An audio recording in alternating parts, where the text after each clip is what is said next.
Next week Nifty में मेरे लिए क्या सेटअप बन सकता है? क्या मेरा बायस हो सकता है?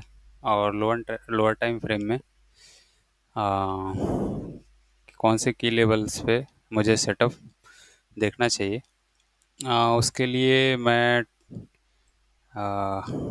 टॉप डाउन एनालिसिस करूँगा और मंथली चार्ट से मैं स्टार्ट करूँगा इसको। तो ये एक रिट्रेसमेंट डाउन मूव प्राइस का दिख रहा है, उसके बाद से ये प्राइस में अप मूव आया है और यहाँ एक हल्का सा रिट्रेसमेंट, ये जुलाई मंथ की कैंडल फॉर्म हो रही है, तो यहाँ एक रिट्रेसमेंट हल्का सा ऐसा लग रहा है प्राइस में आ रहा है। तो ये जो डाउन मूव आया है प्राइस में, उसके पहले अगर देखें तो ये एक ग्रीन कैंडल है इस डाउन मूव के पहले।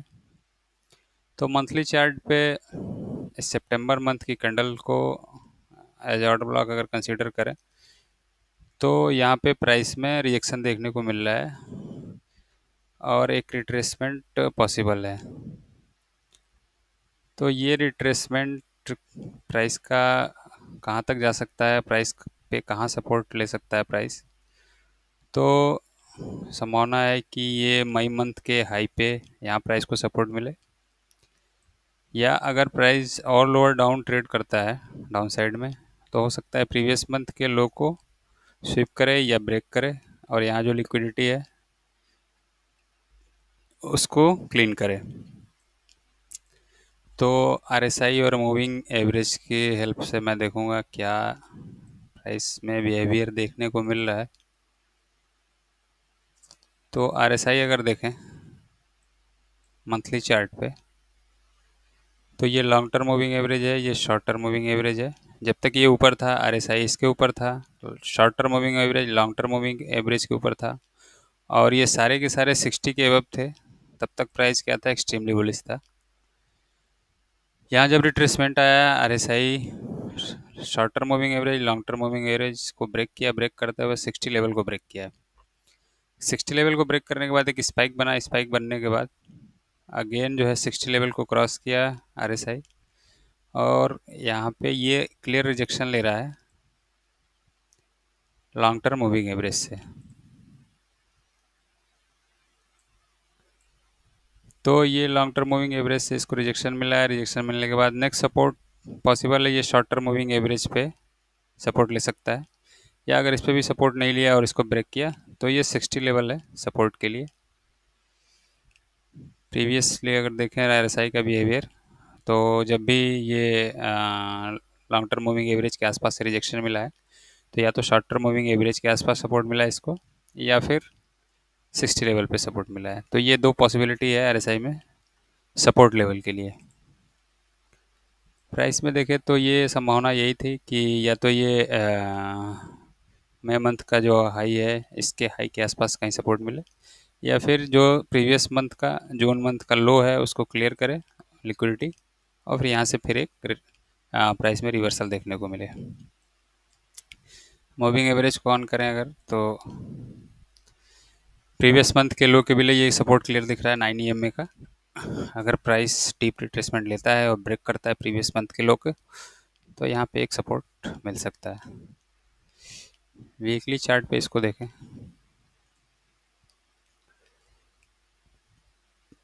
वीकली चार्ट पे आरएसआई मूविंग एवरेजेस, आरएसआई का मूविंग एवरेज, प्राइस, प्राइस का मूविंग एवरेज, सब कुछ पॉजिटिव है, सब कुछ बुलिश है। और ये एक range bound market range bound थी यहाँ पे, और यहाँ से प्राइस में क्या हुआ, एक्सपेंशन आया है।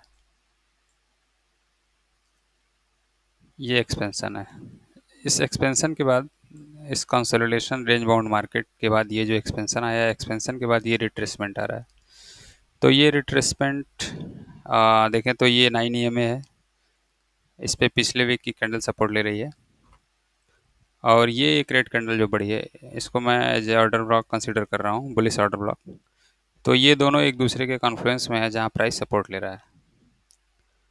तो अभी इस वीक मैं एक्सपेक्ट कर रहा हूँ प्राइस में या तो प्राइस यहाँ रेंज बाउंड रहे इस वीक, या फिर यहाँ से एक अपसाइड में बाउंस आया प्राइस में।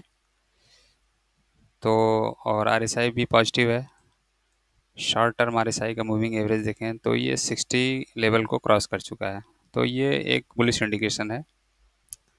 और RSI हो सकता है कि यहाँ कहीं सपोर्ट ले और स्पाइक बनाते हुए फिर इस लेवल को ब्रेक करे, या ऐसा भी हो सकता है कि RSI यहाँ से रिट्रेस हो और फिर 60 लेवल से रिजेक्शन लेने के बाद फिर डाउन साइड मूव करने लगे और फिर इस लेवल पे सपोर्ट ले।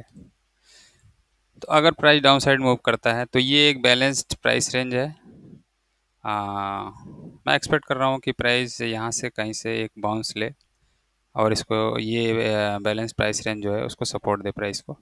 लेकिन अगर ब्रेक करता है तो नीचे की साइड हमारे पास रेंज होगा ये इस कैंडल का लो और फिर ये एक स्विंग लो है, तो इसके आसपास ये मूविंग एवरेज है 18 EM में, इस पे सपोर्ट ले सकता है प्राइस। लेकिन ज़्यादा संभावना ये है कि प्राइस इस रेंज बाउंड मार्केट जो भी है ये रेंज बाउंड और इस ऑर्डर ब्लॉक के आसपास से एक रिएक्शन मिलना चाहिए और प्राइस में एक अप मूवमेंट देखने को मिल सकता है। तो अगर यहाँ लोअर टाइम फ्रेम में मुझे किसी भी प्रकार का मार्केट स्ट्रक्चर शिफ्ट दिखता है तो फिर मैं नेक्स्ट वीक में बाई सेटअप ही फाइंड करूँगा। और प्रीवियस वीक जो मैंने वीकली चार्ट पे फेयर वैल्यू गैप मार्क किया था, ये एक वेरिस फेयर वैल्यू गैप है, इस कैंडल का लो और इस कैंडल का हाई, और यहाँ पे एक जो ओपनिंग गैप दिख रहा है वीकली कैंडल में, इसको मैंने मार्क किया हुआ है, ये वॉल्यूम इम्बैलेंस। तो एक तो ये फेयर वैल्यू गैप हो गया और दूसरा जो मैंने ये फेयर वैल्यू गैप मार्क किया था इस कैंडल का हाई और इस कैंडल का लो, जो कि एक्सपेंशन के बाद आया था। तो अगर ये फेयर वैल्यू गैप को देखें तो यहाँ पे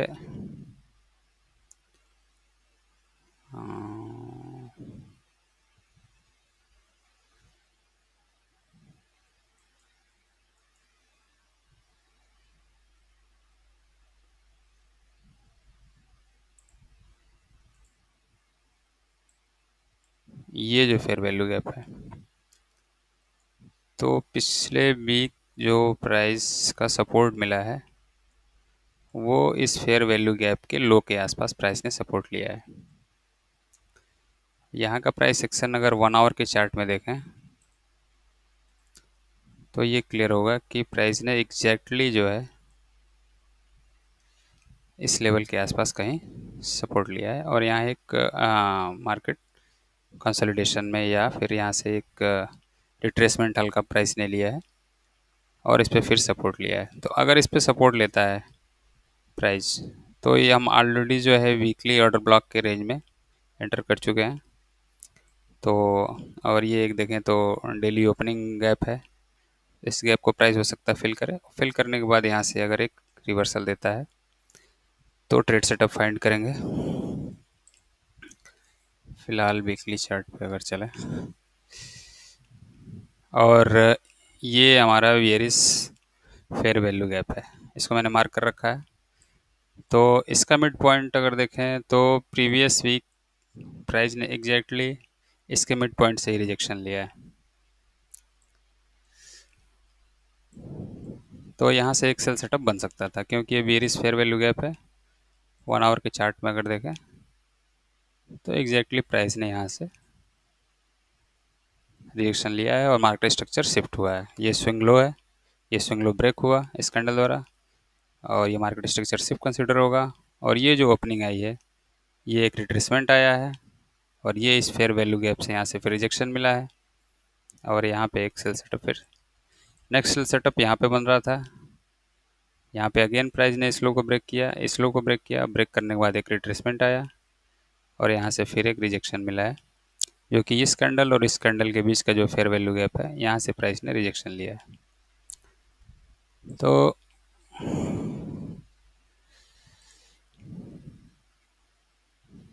वीकली चार्ट पे हमारे लिए ये लेवल होंगे। मंडे की ओपनिंग कैसी होती है, इस वीकली कैंडल के इनसाइड ओपनिंग होती है या फिर लो को ब्रेक करता है प्राइस ओपनिंग के साथ ही, तो उस हिसाब से फिर मंडे की ट्रेडिंग सेशन के हिसाब से ट्रेड सेटअप फाइंड करेंगे।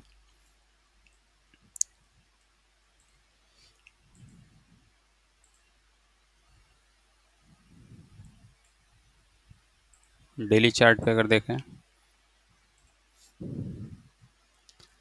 डेली चार्ट पे प्राइस 9 EMA 18 EMA को ब्रेक कर चुका है।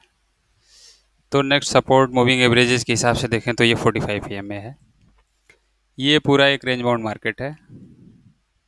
उसके बाद का ये एक्सपेंशन है, एक्सपेंशन के बाद ये रिट्रेसमेंट है, रिट्रेसमेंट के बाद यहाँ एक रेड कैंडल है, इसको ऑर्डर ब्लॉक कंसिडर कर सकते हैं डेली चार्ट पे। और इधर कहीं ओपनिंग गैप है, ये इस गैप को प्राइस फिल कर सकता है। ये एक 14 EMA का सपोर्ट है। लेकिन डेली चार्ट पे अगर आरएसआई को देखें तो आरएसआई एक बियरिश डाइवर्जेंस के साथ ट्रेड कर रहा है। ये जो हाई बनाया प्राइस ने, इस हाई के बाद जो भी हाई बनाया प्राइस ने, आरएसआई ने इन सारे हाइज को इस हाई के बिलो ही क्रिएट किया है। तो ये सारे हाई क्या है, बियरिश डाइवर्जेंस में है। और बियरिश डाइवर्जेंस के साथ क्या है, ये लो स्विंग लो और ये swing low, positive reversal trend line है, हायर स्विंग लो है।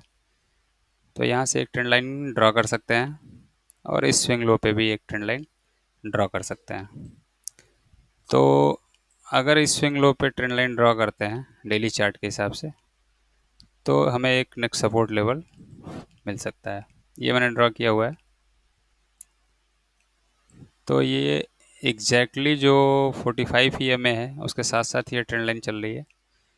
तो डेली चार्ट पे मुझे नेक्स्ट सपोर्ट ये कॉन्फ्रेंस लेवल के साथ दिख रहा है इसके, और ये यहाँ पे एक गैप है डेली चार्ट पे। तो अगर डाउन साइड ट्रेड मिलता है मुझे, तो मेरा टारगेट जो होगा ये गैप होगा, या फिर ये पॉजिटिव रिवर्सल ट्रेंड लाइन का सपोर्ट, या ये डेली चार्ट का 45 EMA का सपोर्ट होगा। आरएसआई को ऐसा डेली चार्ट पे आरएसआई क्या है ये देखें तो आरएसआई 60 लेवल के आसपास जायरेट कर रहा है, और ये short term moving average long term moving average को डाउन साइड ब्रेक करता है, फिर अप साइड ब्रेक करता है, फिर डाउन साइड, फिर अप साइड, फिर कभी रिएक्शन लेता है। और 60 लेवल के आसपास ही क्या है, रेंज बाउंड है। अभी ये डाउन साइड ब्रेकआउट आया है, तो मैं एक्सपेक्ट कर रहा हूँ कि एक रिट्रेसमेंट है, और रिट्रेसमेंट आने के बाद यहाँ कहीं से रिजेक्शन ले और फिर एक डाउन ट्रेड देखने को मिल सकता है। तो क्योंकि यहाँ से आरएसआई बार बार क्या हो रहा है, स्पाइक बना के बार बार अपसाइड की तरफ मूव कर रहा है और 60 लेवल को क्रॉस कर रहा है, बट होल्ड नहीं कर पा रहा है।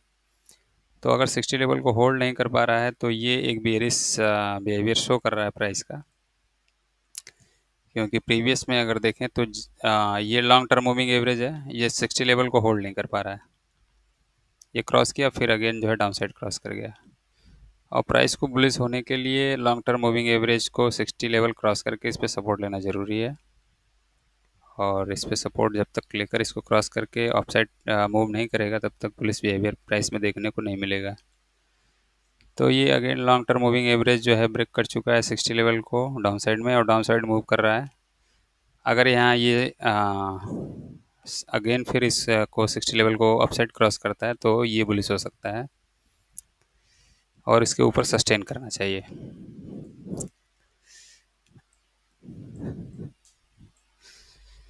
तो डाउन साइड अगर ट्रेड देखना होगा तो पहले मैं एक रिट्रेसमेंट एक्सपेक्ट कर रहा हूँ, और इस रिट्रेसमेंट के साथ रिजेक्शन, और रिजेक्शन मिले कहीं से प्राइस को, गैप से मिले या इस स्विंग लो से मिले या इस ऑर्डर ब्लॉक से मिले, रिजेक्शन मिलने के बाद फिर एक डाउन ट्रेड देखने को मिल सकता है। तो फिर मैं सेल सेटअप फाइंड करूँगा, या फिर जो हमारे पास ये लेवल्स हैं फेयर वैल्यू गैप के, तो या तो फिर प्राइस रिट्रेस करे, रिट्रेस करने के बाद इस फेयर वैल्यू गैप के मिड पॉइंट से रिजेक्शन ले, और रिजेक्शन लेने के बाद मार्केट स्ट्रक्चर शिफ्ट हो लोअर टाइम फ्रेम में, तो फिर मैं ये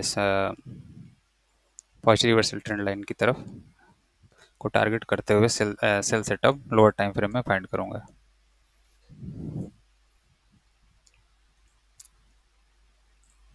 1 आवर में देखते हैं।